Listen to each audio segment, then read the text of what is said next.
Hi everyone, it's Ronnie and I'm here with another 2-Minute Tuesday.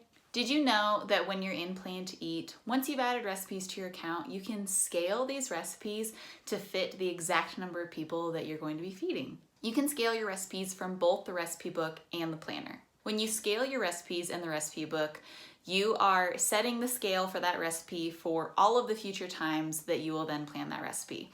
You can obviously update the scale at any point in time from the recipe book or from the planner, but this is setting kind of a semi-permanent scale for your recipe so that anytime you plan it, it's always going to be scaled to that amount. When you scale your recipes from the planner, you are scaling the recipe for that one specific instance of the recipe in your planner.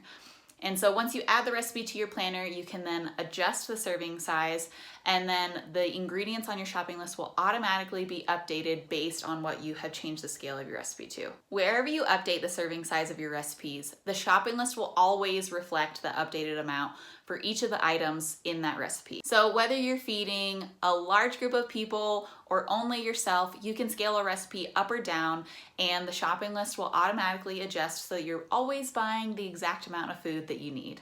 If you have any questions about scaling, there are a few help articles provided in the description below, and you can always email us at help@plantoeat.com. See you next time.